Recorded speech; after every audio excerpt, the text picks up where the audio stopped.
অনেক দূরের এক ঘন জঙ্গলে বাস করত এক বড়সড় বিড়াল। তার নাম ছিল বিড়াল দাদা। সে ছিল এতটাই বড় যেন একটা দোতলা বাড়ি, তবে মনের দিক থেকে সে ছিল ঠিক ছোট্ট শিশুর মতো কোমল, শান্ত আর সবার প্রিয়।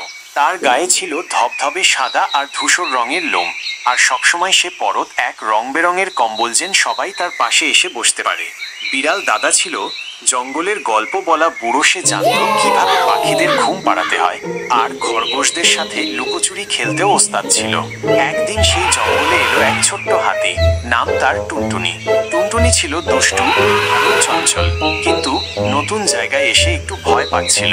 সে একটা গাছের আড়াল থেকে লুকিয়ে চারপাশ তাকাচ্ছিল। বিড়াল দাদা টের পেল এবং কোমল কণ্ঠে বলল, ওহে ছোট্ট বন্ধু, তুমি কি নতুন এসেছো? টুনটুনি ধীরে ধীরে বেরিয়ে এসে বলল, হ্যাঁ, কিন্তু সবাই আমাকে বলে আমি ছোট, তাই কেউ খেলতে চায় না। বিড়াল দাদা হাসল, তুই যদি নিজের সাহস খুঁজে পাস তাহলে তুই সবচেয়ে বড়। সেই থেকে শুরু হলো তাদের দারুণ বন্ধুত্ব। বিড়াল দাদা টুনটুনিকে নিজের বিশাল পিঠে বসিয়ে পুরো জঙ্গল ঘুরিয়ে দিল।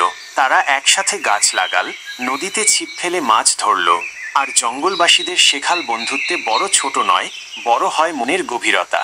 সেই দিন থেকে সবাই বলতে লাগল, বিড়াল দাদা আর টুনটুনি বড় আর ছোট এক অসম্ভব সুন্দর জুটি। আকারে না, বন্ধুত্বের জাদু চলে ভালোবাসায়, যেখানে বিড়াল দাদা আর টুনটুনির মতো বন্ধুদের গল্প চিরকাল মনে রয়ে যায়। গল্পটা শুনে কেমন লাগলো কমেন্ট করে জানান।